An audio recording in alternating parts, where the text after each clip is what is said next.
안녕하세요. 일용할 양식 구독자 여러분. 인천 ESF 최지혜 간사입니다. 1월 15일 말씀 본문은 마가복음 5장 35절부터 43절로 제목은 증인이 된 사람들입니다.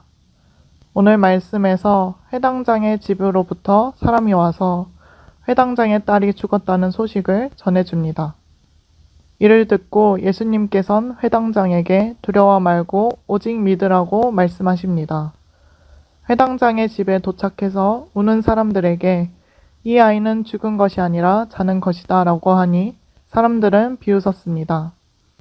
이후 예수님께선 모두 내보낸 후에 아이의 부모와 베드로, 야고보, 요한만을 데리고 들어가 아이를 살리는 모습을 보여줍니다.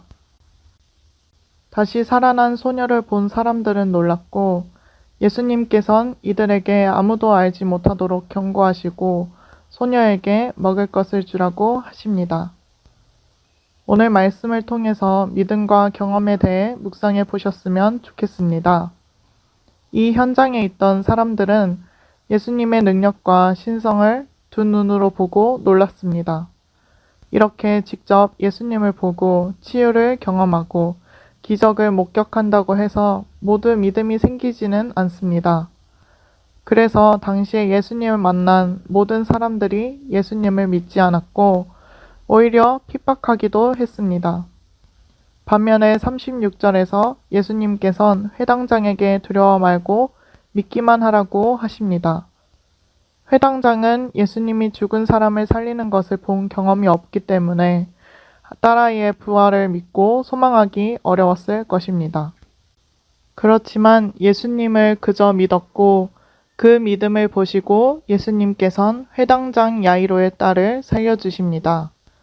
이처럼 눈에 보이는 기적을 보지 않고도 하나님을 믿을 수 있고 부활신앙을 가질 수 있습니다.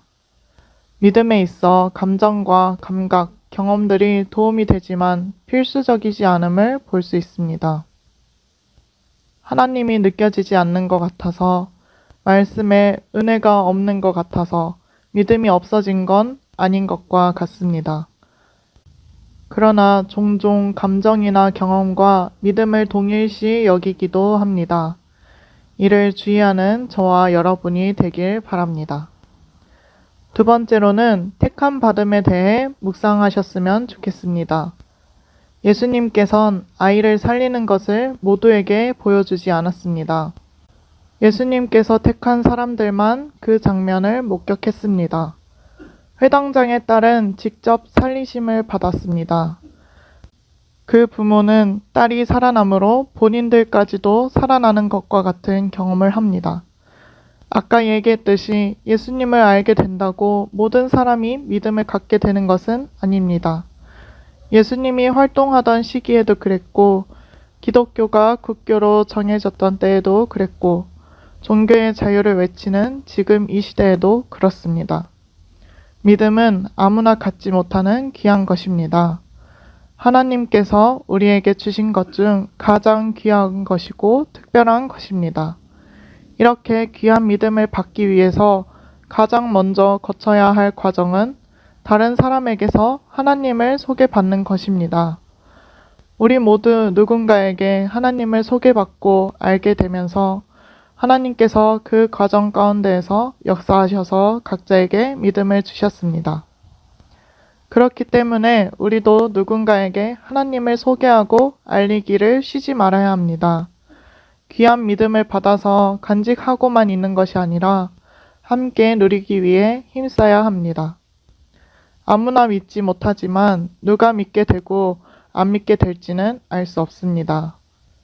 우리 각자의 자리와 상황에서 끈질기게 고민하고 기도하며 지혜를 구해야 합니다. 그리고 인내와 기다려주는 사랑을 품어야 합니다. 이러한 것들을 먼저 받고 믿음을 얻은 우리이기에 믿음이 없는 이들을 긍휼히 여기고 함께 믿음을 갖길 소망할 수 있으면 좋겠습니다.